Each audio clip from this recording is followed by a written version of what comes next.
And welcome back to another edition of Stranded in Pittsburgh. We took a week off. As you can see, we're still a little rusty. I didn't know I clicked loop on the intro video, but that's okay. That's okay. What's not okay is that Ethan's not here once again. It's actually a contract season. We just re signed Nate and Ethan, and it's in their contract. They don't have to see the other. So Oh, it's going to be one or the other going forward. You see, Nate there agrees. He forgot about that. He didn't know we were making that public, but I have to be transparent with the audience. But anyway, uh, Ethan's continuing his journey to eat at every Golden Corral in America, so he's not here today.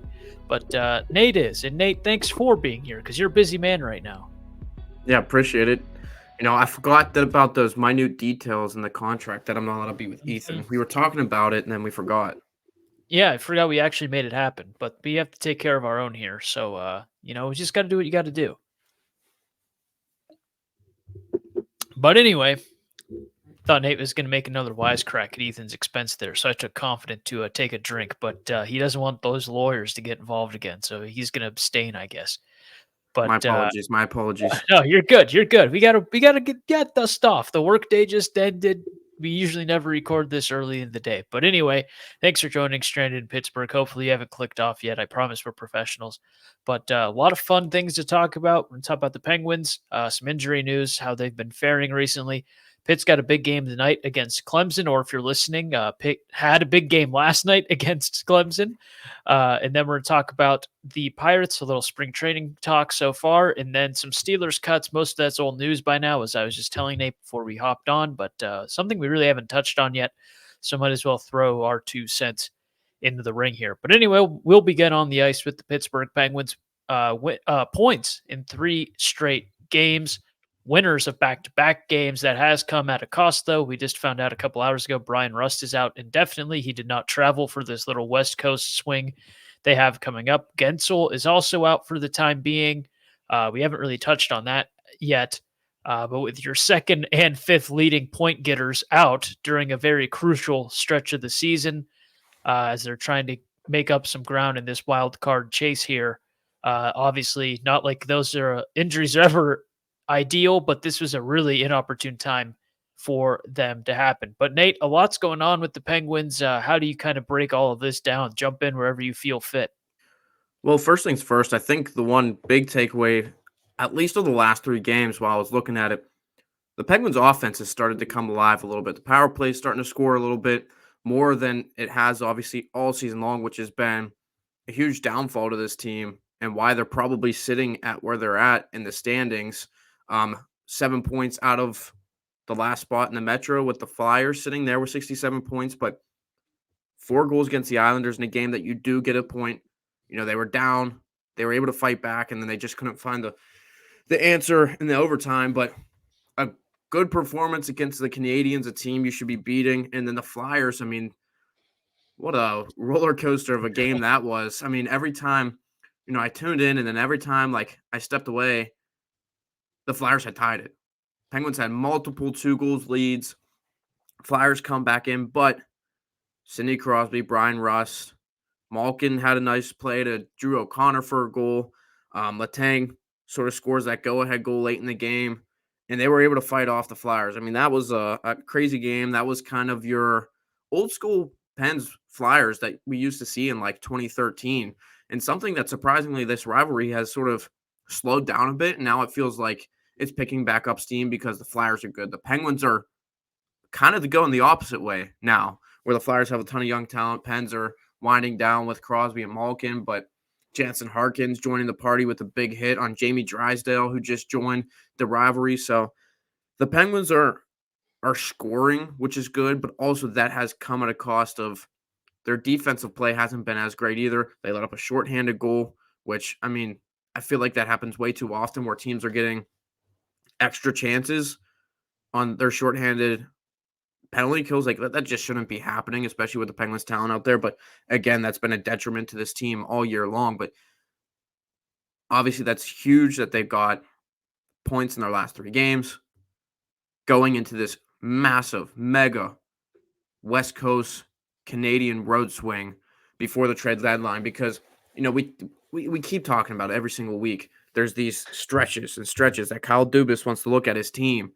But like now it's come down to this where it really is the final stretch because the trade deadline's March 8th. That's coming up really quickly. They don't return home to what is it? March 4th. I don't think they return home after the Oilers game on Sunday, whatever day that is on the calendar. Um, so this is it. I mean, they got a huge chunk of games here coming up. Calgary is a game they need to win. Seattle's game they need to win. They take on Vancouver tonight at 10 p.m. when we're recording this, the second or tied for the best team in the entire NHL. So goals are going to need to be scored. They have a tremendous goalie in Thatcher Demko. They can put up a lot of big numbers, Vancouver, and the Pens play Edmonton to close things out on this swing. So that offense that they've sort of found recently needs to continue big time as the Pens come into this stretch. Yeah, absolutely. It's actually borderline been fun to watch the last couple of games instead of watching with one eye covered and the other partially open. I hope everyone listening goes and finds the video to see that visual I added there. But anyway, Nate, speaking of things we talk about every single week, there was a lot of talk about Gensel getting traded. You could probably retire. I've asked you about this topic so many times in the last 3 months, but with him being injured for the timetable that he's supposedly going to be on the sidelines, a lot of people seem to think it's a foregone conclusion now that he is going to be moved. Do you think that this injury made it more likely? Do you buy into that, or do you think this is another evaluation stretch from Dubas? And I know we're almost at the deadline now, like you just said, but what do you think ends up happening here? Do you think the injury made that maybe a little more of a likelihood? I think even before the injury, it was pretty likely that he was going to be dealt. I mean, obviously, if the Pens were playing better, there would have been a scenario where he could have stayed. Now they are, but my opinion, I just think it would be a good idea to move Gensel because of what you can get back for him. He's still playing at a high level. He's starting to get older. I mean, the contract's still pretty. I mean, that's going to be a big deal for him once he goes and signs one. So, and the Penguins aren't going to want to throw around that money to someone who's 30 plus. I mean, you can get some really good draft capital. You can get an NHL ready player right now in a return. Um, so I think they need to do it. I mean, it's something that I think next year I was looking at, what are the Penguins' possibilities next year? Because I think Raquel could go, and I think Gensel could go, and Riley Smith, which I think Riley Smith's another player that's more likely than not because he just hasn't fit in Pittsburgh. He just Hmm. hasn't. Just doesn't seem to have meshed. Again, he also, I mean, he has the higher value because of his past. Maybe he hasn't turned out the way he wanted this year in Pittsburgh, but if you move Gensel off of Crosby's line, next year you can bring in Braden Yeager on the right wing and fill in on the left wing someone. So the Penguins, I think, if they can do a quick retool, their best option is to move Gensel. And I think you could get an NHL ready player on with him and a first round pick, maybe a third round pick as well. Yeah, Penguins sit 9 points behind Tampa Bay for that last wild card spot. Tampa has played 60 games. I think Pittsburgh's only at 58. Yeah, Been that's a the few. No, go that's the ahead. one thing that's fortunate for the Pens. They have a ton of games in hand still. 5 games on them and 4 on the Flyers. Hmm.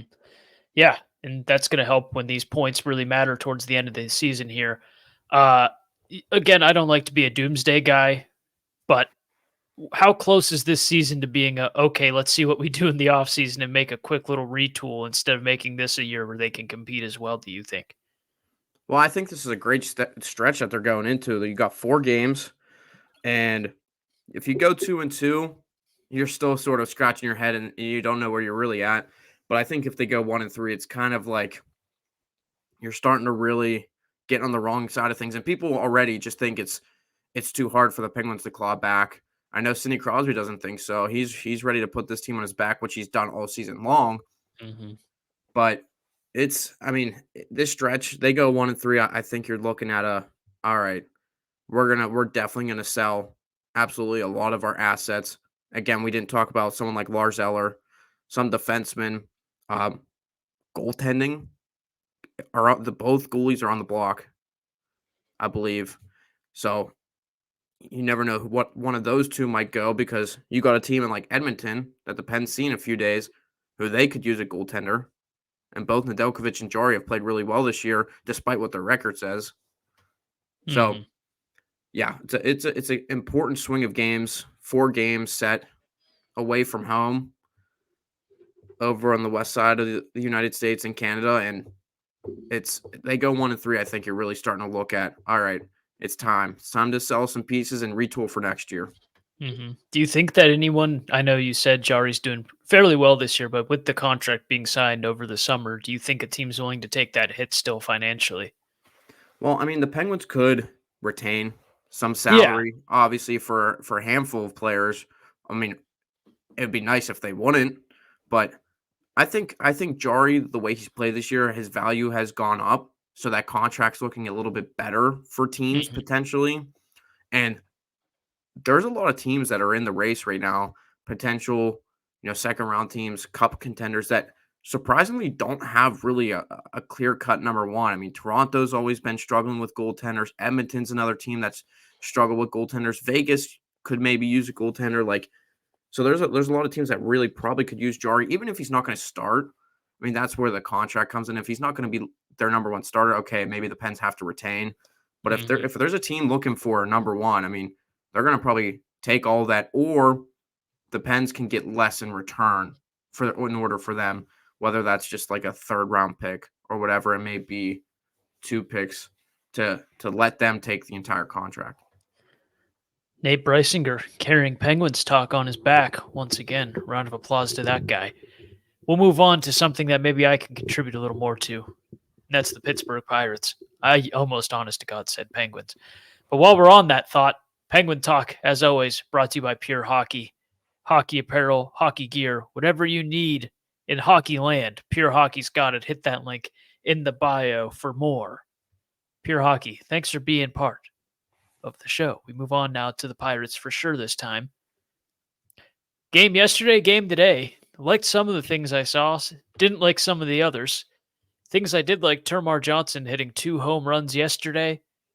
He really goes after that ball. Someone said he swings and his stance looks like he's a 80s baseball player about to go smoke a, cig in the dugout when he's done. It's a pretty accurate description. Dude looks angry at that baseball. Really fun to watch him. Of course, he plays infield, though, so it's going to be interesting. I know he's probably not going to be on the major league squad anytime soon this year, but be interesting to see where that infield lies whenever he is MLB ready, because that's a spot where I think they have a surplus of talent. Anyway, though, Key Brian Hayes with a grand slam today, too. Brian Reynolds with a homer today. Those are two guys you've paid fairly well, especially by Pirates standards. They're going to be Pirates for a while. Nice to see them both getting on it right in the beginning of the spring here. What I didn't like, Rowanzi Contreras, I know a lot of it wasn't hard contact per se, but 2 innings pitched, 4 hits, 2 earned runs yesterday. Not what you want to see from him. This rotation in the early stage of the bullpen spots, there's going to be, again, a lot of talent vying for those spots. He's out of minor league options. He needs to show something, soft contact or not. He got in some really sticky situations in only 2 innings of work yesterday. I think he got out of one with a ground ball that ended up becoming a double play. But he needed to make a statement. He failed to do that in his first appearance of the spring. I'm a big Rwanzi guy. I just wrote an article about how we shouldn't shut the door on him being the star that we thought he would be before he really had that blow up season last year. But yeah, not a good first impression against the Blue Jays. Marco Gonzalez, one of the two heavy air quote usage, big name pitchers they brought in for that starting rotation. He went 1.2 innings today, gave up 6 hits, 3 runs. Did strike out 2, though, against the Braves. And I know it's the Braves, and they played some of their good players, but it's not what you want. Not what you want to see again. So on the pitching end, at least from those two, a little concerned. But overall, the bats look to be going decently well for them. I mean, they scored what, 13 runs or something today? So I'm not going to complain about that too much. And you can take everything you're kind of seeing with a grain of salt through these first couple spring training games. But yeah, Nate, anything you wanted to hit on? Yeah, no, I mean, a lot of the stuff you talked about, are a ton of good points, especially Marco Gonzalez. I think that's a key guy to watch for throughout spring ball right now. And the way he went out today wasn't so swell. So I think you're gonna need to see him turn things around again, as you said. Take everything with a grain of salt because we're only 3 games in or whatever it is at this point. But yeah, I mean, Brian Reynolds, Brian Hayes, sending the long ball out. That's going to be important to note as well throughout. And Terramar Johnson, man, I mean, what, probably a year or two until he comes up in the you know, second base at the major league level right now. I mean, Peguero's obviously going to be a guy that's most likely going to take that spot this year. Triolo will play there, I'm sure, a little bit. G1 Bay, but like that could be an opening in a year or two. And Johnson, if he's playing, really good, and I'm sure he'll start, I think, in Double A this year. I think what I've heard. Um, he may be on the younger side, but man, if he's gonna keep playing like he's showing right now and showed last year, I mean, you got to move him up sooner rather than later to Triple A, and then eventually, I mean, he's gonna hit that point of being in the majors. But I guess some other things to talk about.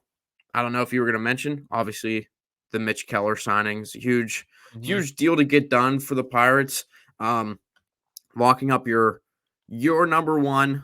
On a lot of places, he'd probably be a number two, but get him on a good deal. Seems like he's loosening up a bit. I heard an interview with him on 93.7 The Fan, and I mean, he just sounds super loose right now, and I think that's a good thing because obviously we know that when the pressure hit him the last 2 years, not last season, but the year before, where he just really couldn't get it together. Then last year he finally hit his stride and an all-star, one of the better pitchers in a Pirate season in quite some time. Well, hopefully that transitions over to this year, translates to this year because you need him. Because if the Mm. Pirates are going to sign another pitcher, I mean, you're going to need him so much right now. So that was obviously a huge deal to get done, and I think he's probably feeling really good about himself right now. Yeah, that Mitch Keller signing's huge. We've talked about kind of at length here, Ethan and I 2 weeks ago. Where is this rotation going to be? Uh, there's some people that think they're one good starter away from being a viable kind of contender this year for a wild card spot, and then there's some people who are kind of, again, myself, the doomsday watchers. But to lock down Mitch Keller, you hope he repeats what he did last year. I know he had a rough going the first couple of years, 2021, 2022, but as you said as well, him being loose, kind of calm down, knowing his role, I think that's going to help him. And if they want any chance of making the strides they've kind of set for themselves this year, he needs to be locked in again because I think he might be the only consistent piece of this Pirates rotation. I think we're going to see a lot of guys getting flung in and out as the season goes on. Bailey Falter, I think, did pretty well the other day. He's a name that's, on the verge of a spot in the rotation again. Then you have how Rawanzi did. You had Ortiz doing, I think he did pretty well today. I think he gave up a run, but I heard some pretty positive things in him in terms of how his velocity was and stuff. So sounds like there were some positives away. I wasn't able to catch the game today due to work, but there's a lot of spots on the backside of that rotation up for grabs. And then we're see a lot of movement within it this year. And I think Keller being locked down is just huge for this team. And it's going to be paramount for them to have any sort of success. But yeah, Pirates baseball's back. Might hit 60 degrees this week. So it's a nice little feeling in the air, in the atmosphere right now. But Nate, any final thoughts here on the Pirates? I guess the last little thing is interested to see the progression of Henry Davis right now because he's starting off, not too bad. And I had another RBI today, had 2 hits in that first game, but there's a lot of talk that he could end up in AAA to start the year, which would be very, very interesting and intriguing to see with Yasmani Grandal and potentially Jason DeLay being the 1-2 guys in the Mm. majors, and the whole deal about they want to get Davis as much playing time as possible. And if he's behind Grandal or at least splitting with Grandal, you're not letting him progress the way you want him to. So that'll be a really big thing to keep an eye on the next handful of weeks. This team just there's so much up in the air. And I know it sounds like such a cop out to say that every single time, but every position group we talk about, it's so justifiable to be like, it's up in the air. We'll see. That's actually what I wanted to mention. I tossed that to you, hoping I could think of the last point I wanted to bring up, and that was it. Uh, you know, People were very aggressive when they saw that Grandal was basically said he's going to be on the major league team, which I don't know what people thought he wouldn't be when they signed him. But yeah, I guess it's not a foregone conclusion. Davis is going to make the major league roster at the beginning. So it's nice to see him kind of have a nice little start to his spring here. Uh, obviously it's important to play regularly, but at the same time, he spent a large portion of the season last year with the big league club. And I got to think mentally it's going to be difficult if you start this year in AAA after such a large sample size at the majors. But, what do I know? I'd like to say the Pirates probably have a much better plan than I do, but that would not be truthful because I've seen them long enough to know that's not always the case. There's my easy out pot shot at the Pirates for the week. Also, read that Athletic article. I know you know what I'm talking about. Go ahead and I read did. that. I did. Waiting to trade a guy or cut a guy one more day so you could save 30 grand when your owner's a billionaire is absolute insanity.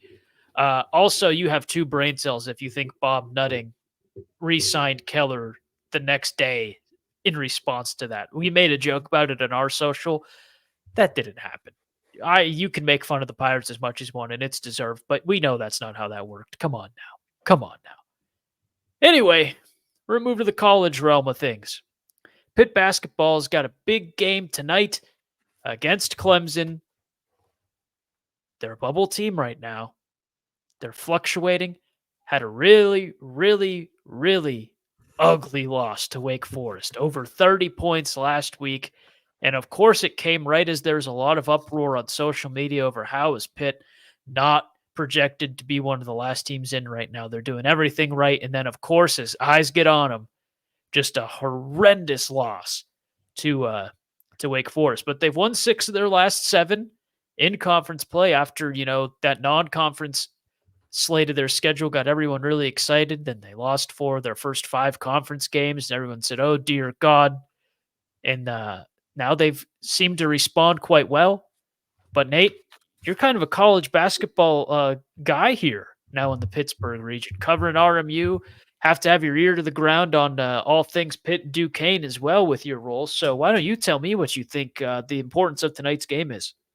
Oh, it's massive. I had the opportunity to talk to Mike DeCourcy, who's the Fox Sports bracketologist. He releases stuff like twice a week, and today he releases something on a Tuesday. And right now he has Pitt sitting on his first 4 outline in his recent bracket, and the last 4 in above that line has Virginia and Wake Forest. So Pitt losing to a fellow bubble team a few games ago by 30, that was disastrous. That could not happen. The only thing going for them was that it was a road game. And when I talked to DeCourcy, who's also Pittsburgh or who grew up in Pittsburgh, he said that you can only lose one of these 2 road games. And basically, you have to win every single home game. They took care of Virginia Tech, which was a little dicey because it was neck and neck heading into that second half. And then Pitt went on like an 18-0 run and were able to sort of just propel themselves ahead. And that was about it. But this one's critical. I know, they could lose this one and then they have to win their last 3 and win a game or 2 in the ACC tournament to even get thought of. But this one's big. It's a team that they lost to earlier in the year by, I think, by 10 or less than 10. And it's a team they could beat. But again, it's a road atmosphere. But Pitt's been really good on the road besides the Wake Forest game. They beat Virginia. They beat Duke. They beat NC State. So they know how to get it done away from home, which has been really shocking this year to see how early on they struggled at home, but then they started to play really well on the road, which was a little goofy to see. But I mean, they've really relied so much on Blake Hinson. When he's hot, the Panthers are hot. When he's cold, man, they really struggle. And the other player that has really stepped up that, has been a huge addition to their guard play has been Jalen Lowe, the freshman. He was not playing too hot at the beginning of the year, didn't see a ton of time either. And then all of a sudden he started to pick up. He had that big game at Duke, made a ton of key shots, and then he just played really well over the last couple of weeks. And, it just comes down to, I mean, this game, there's not I mean, this isn't really an elimination game, and that's something that DeCourcy said. There's not really elimination games right now until maybe that final weekend of the regular season, which that's that NC State game, maybe that Florida State game. But this is critical after that Wake Forest loss. Yeah, you mentioned something I want to touch on right at the end of your point there. NC State and Florida State both really close to Pitt in the standings. I think NC State's right behind them, and then Florida State's maybe 2 or 3 slots behind them. Then they have Boston College, who's towards the bottom of the conference, so that should be a nice way to close out the regular season. But this 3-game stretch they're on right here, that's crucial. You can't really say enough about how important these 3 games are right here for the Panthers. But Nate, you mentioned the importance of Blake Hinson and some others, but who do you think really needs a solid performance tonight against Clemson in order for Pitt to get in the win column here? Well, it has to be. I mean, they need better play from their center, Federico. I mean, he's been good defensively. He can score the ball a little bit once he gets in the low post, but like he needs to do a better job of finishing and having a bigger impact on the game. Afton Reed, who was a Pitt target for quite a while before he committed down to LSU, then transferred over to Gonzaga, and now is at Wake Forest. That was a big matchup, and they actually had to take the previous time they played Wake Forest at home. They had to take Federico out of the game, and they put Will Jeffress, your boy Will Jeffress, from up there in Erie, who's 6'6", 6'7" on Efton Reed's, who's 7 foot, I believe, and Jeffress was able to lock him up and had a big comeback win. So Federico needs to be good tonight and moving forward because obviously the guard play's been pretty solid. Carrington's been a big name throughout the entire year as a freshman. So is Jalen Lowe, as we talked about picking up. Hinson, you know what you can get from Hinson. If he has a cold night, though, you're really going to struggle and you're going to be in jeopardy of losing that game. But I think it comes down to Federico, and Diaz Graham as well. You know, Nate, I really struggle to call you out like this after all the great points you brought up tonight. But you said that like you doubted Will Jeffress, and I just don't think it's smart to doubt someone from Erie, Pennsylvania. They're built differently down there on the lake. Yeah, they are. I mean, he has been really tremendous defensively. That's kind of his role. He's defensive specialist, and that's why he had to go in for Federico in that game against Wake Forest. Yeah, he's done a lot of really gritty things this year. He obviously had the dunk that went viral, but that was off a really nice play. And I mean, he's an anchor down there on that Pitt defense. I haven't seen as much Pitt as I would like to. I stay loyal and true, which is hilariously a Pitt saying, which I did not mean to do. I promise. Been loyal to watching my boys, the RMU Colonials down there. But even I can't watch that current product right now because I know how most of the games are going to end. Nate, you cover them every single game almost. So kudos to you for sticking that out because it's painful. It's painful. It's like watching a Steelers game before Mason took over. You're like, I have a feeling I know how this is going to end, but I got to watch anyway. Absolutely. It's one of those ones where like they can't win by like 10 points. It's always going to be a close game. That's just how it is. And they've lost a lot of really bad, ugly ones, but some of their wins have been really fun, though. I mean, comeback Mhm. wins, buzzer beaters, all of that. It's been an interesting year, but at least they have a couple wins that have really been exciting to watch. Yeah, absolutely. And they just can't beat Cleveland State. If you thought the loss this past Sunday was bad, just remind yourself that it could have been the Horizon League semifinal game last year where they just absolutely choked it away. And we're done talking about RMU basketball right now. The audience isn't big enough for that. And I'm going to cry if we keep talking about it any longer. Please don't fire Andy Toole, though. Get Andy some help. Get Andy some help. Anyway, speaking of help, Steelers are helping themselves. They've cut pretty much everybody the fan base has wanted them to cut this offseason. Not going to spend a ton of time on it, but Trubisky, brilliant move, cutting Mitch Trubisky. I still think you bring in a veteran who knows he's on his way out here pretty soon, but can challenge Pickett. You bring in a new rookie quarterback who's going to be a serviceable backup, not some undrafted guy like when they brought in Oladokun a few years ago. Don't get the point of that, but I think he was with the Chiefs, so I think he's got a ring or two now. So congrats to him. Jokes on the Steelers, I guess. Or I was totally wrong. That's not who he's on. But anyway, still really like the Mitch cut. Presley Harvin, the adversity he went through with, I believe it was his father dying a couple seasons ago, and he's someone who I personally like really found myself rooting for. I know we all go through something, but for that to happen when he was so new to the league and then everyone hamper on him, I wanted Presley Harvin to succeed like no other, but he just couldn't get the job done when did he miss a few games this year? I think I don't know. Maybe because one. did Gano was it Graham Gano who replaced? I can't think of who it was, but someone replaced him. And I thought at that point that might be the time to have the conversation. Hey, do we just dump him in the middle of the season? They didn't do it. Nothing but the best of Presley Harvin, but it made a ton of sense to get rid of him. As did the cut of Mason Cole, snapping it in the dirt almost every single drive. I've heard he's a great guy. I'm sure he is a great guy. That fit didn't work. It was difficult to watch him play and make plays kind of blow up right from the get go on a repeated level. But Nate, what do you make of these cuts? Any of them you didn't like? Or are you on Team Nick here? Yeah, this is T- good. Absolutely, Team Nick. Everything they've done so far has been, good in terms of opening up some cap space. Um, Trubisky, as you said, I mean, everything you said about Trubisky is right on. You bring in, maybe a veteran and you draft a quarterback that can be a project, who can be a backup, and potentially something down the line if you really need someone. Could be the case, kind of how Rudolph was a little bit. Um, you mentioned this in previous episodes. Someone like a Sam Hartman, Notre Dame guy, your Notre Dame Fighting Irish. So someone like that. Moses himself. That's not gonna be second or third round guy. Going to be more of a fourth, fifth, or sixth.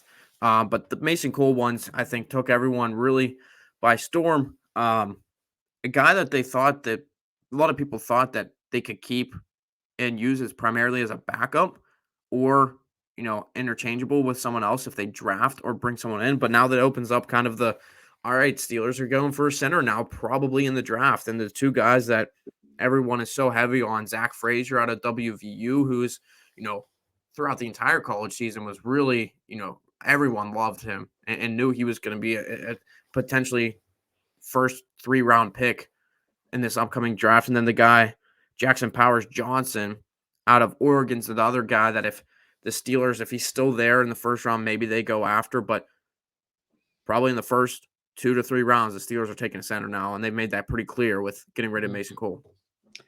Maybe they'll do the nice little Steelers storyline and draft the Oregon center and then draft Bo Nix and think it's really cute to do the little he's got a buddy storyline that they love to do so much. But no, I love Frazier. I think the WVU to Steeler connection would be a lot of fun. And I know that might sound critical, excuse me, considering what I just said about the Steelers. I was going for the fun little draft storylines for one big happy family. But no, that one just makes sense. He's a dog. I love watching him. And just makes sense. But I hope the Steelers kill this draft. I thought Omar Khan did really well on paper with what he did last year. And not only in the draft, but in free agency. And I'm excited to see what he's going to do now with kind of a new look Steelers. You can feel things are going to feel a lot different next year. Hopefully, the results are a little different. I know that sounds funny to complain about a team that made it to the playoffs, but when you watch the upper echelon teams in the AFC, you just feel like the Steelers are miles away, and hopefully they can narrow that gap just a little bit. But anyway, I've kept Nate long enough. He's a busy man. He's got a lot going on tonight. So I guess that means it's time for Last Call, sponsored by Rogue Energy. Hit that link in the description. They got all kinds of great flavors. Throw your coffee out the window. Pour some Rogue Energy into your cup. Nate, what do you got for us? Well, it is once again high school championship season in the WPIAL. So obviously that's a big thing in Pittsburgh sports that everyone loves to tune in on, especially high school basketball. And this is the week for that right now. Semifinals completing tonight. Championships start Thursday. I will be at Chartiers Valley tonight for Fort Cherry versus Aliquippa, two teams that won on the gridiron in the fall, took home single A championship for Fort Cherry and a 4A for Aliquippa before their move up to 5A on the upcoming season. But anyways, So I'll be at that game tonight, seeing Cam Lindsey, Tyke Hayes, some of those guys, big time football products out of the Whippeal. Then I'll be at a game Thursday. I'll see Amani Christian Academy, boys basketball, who won last year the single way. Um, they take on Neighborhood Academy. Then I got a game Friday and Saturday. So being at the Pete last year, I was at the Pete for a majority of the games, and it was super exciting. And I'm just looking forward to being able to cover it again, share the news on these Whippeal basketball teams. And, then there's nothing better than high school playoff hoops. And I've had a chance to cover a couple games last year and already so far this year. And got to shout out the story of Baldwin, the local team, my alma mater, won their first playoff game in 21 years, hosted their first playoff game ever. Um, Obviously, that was big for our pal Austin Bechtold. There for that game, they stormed the court. Nothing went wrong. So a good story there, but Whippeal basketball is so exciting. I'm excited to be there the rest of the week. Absolutely. Being RMU students, well, former RMU students, we have graduated. I don't look like this going to class every day. But I mean, that arena was packed for the NEC championship game, a sellout. They advertised the Pitt game as a sellout. There was a whole section that was empty. But damn, for those Whippeal playoff games, they packed that place to the brim. You couldn't move an inch. Incredible sight to see. I'm a big advocate of there's a ton of high school talent right here in Pittsburgh, and I don't think nationally it gets the credit it deserves. You go to some of these Whippeal things. I've been lucky enough to cover a few football and basketball events, and it's a sight to behold. They love their sports here in Pittsburgh, so it should be no surprise that they support their high school sports this way. If you're in the area, go find your local team's playoff game and just go enjoy it. The energy is always infectious at those games. And if I thought high school sports in Erie were kind of intense sometimes, Whippeals down here just blow it away by a million. So go check that out. But anyway, this week, I want to talk about that post Super Bowl glumness everyone talks about and why it's one of the dumbest things I have to hear about every single year. I'm sure there are some sports fans who are just football, football, football. Myself, in terms of what sport can I talk about the most, it's football. In case you haven't picked up on me barely talking when we, discussed the Penguins. But that doesn't mean that when the NFL season's over, I hide in a hole and don't enjoy anything else. If anything, I think I'm a big advocate of the opposite. You got NASCAR having the Daytona 500 2 weeks ago. Nate's trying so hard not to laugh, he's nodding his head, so he won't. Then you have one of the closest finishes in NASCAR history in Atlanta on Sunday. It literally looked like the end of the Cars movie, and it Yeah, made it the did. mainstream sports media, something NASCAR rarely does anymore. Incredible. On top of that, you got golf. You got the Masters coming up soon. You got baseball, spring training. It's so fun, even if you're not a baseball fan. I think you can enjoy kind of that shift in the dynamic of the cold, dreary, gloomy winter giving way for the spring. People down in the Florida, Arizona region down there. I said that like they're close together. Florida, Arizona, all those warm states eating their $8 hot dogs where the bun's this wide and the meat's like that wide. It's just something that everyone can enjoy to watch. You got the NHL and NBA playoff races heating up. Both of those leagues, I think, have some of the best playoff atmospheres in all of sports. And I'm sure I'm missing things. I'm probably going to end this recording and get pissed off I forgot about something else. Oh, UFC 300's coming up in a couple weeks. The myth that when, the Super Bowl ends, the sports world kind of gets glum is idiotic. I don't think anyone that actually watches sports is someone that says that because there's so much on right now, and there's going to be more on.